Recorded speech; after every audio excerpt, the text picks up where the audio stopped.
Your oppositional defiant kid is the kid that needs to have the limits the most. This is the kid that we put a behavior response plan into place and nobody deviates from it. He does this or she does this, we do this. And we respond every time that way. It's not wishy-washy. The kid doesn't cry their way out of it. The kid doesn't find a hole to slip through in the system. It happens, we do it. And maybe it's hard. I've had it happen several times. I had a young lady who, she was unbelievable. She was running the building. We know who these kids are. They don't hide. So when people say to me, Polly, I cannot put a behavior response plan into place for an oppositional defiant kid and have every adult follow it because there's too many adults and they don't know the child. And I said, I don't agree with you. We all know who these kids are. This kid was in a high school of 1,500 kids. There was 75, 80 staff. She ran the building. And she basically walked around that building and gave everybody the finger in the classroom that had a window on a regular basis. And she was allowed to do this. People just threw their hands up.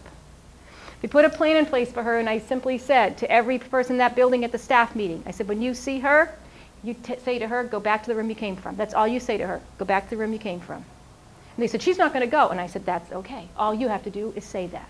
Every single staff member, go back to the room you came from. Don't engage her. Don't answer a question. If she's crying, if she's sobbing, if she's swearing, if she's carrying on, you just tell her, go back to the room you came from. It took us 3 months to get this kid to go back to the room she came from. 3 months. But and she cried, she'd go to the nurse, and the nurse had to really work on it and say, go back to the room you came from. And she'd get all upset, and she'd cuss and swear, and she'd turn around. Teachers would say to her, go to the room that you came from. And as soon as they turned around, you know what she did, right? Yeah.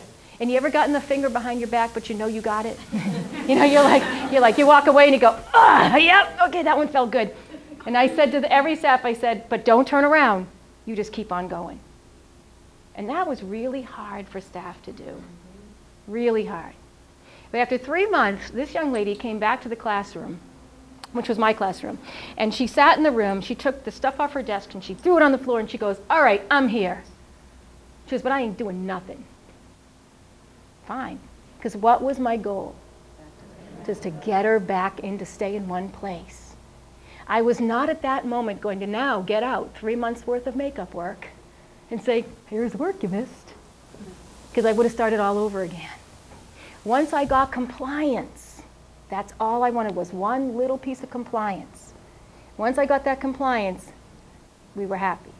She came to that room every day and she did nothing. But the fact that she was there was what mattered.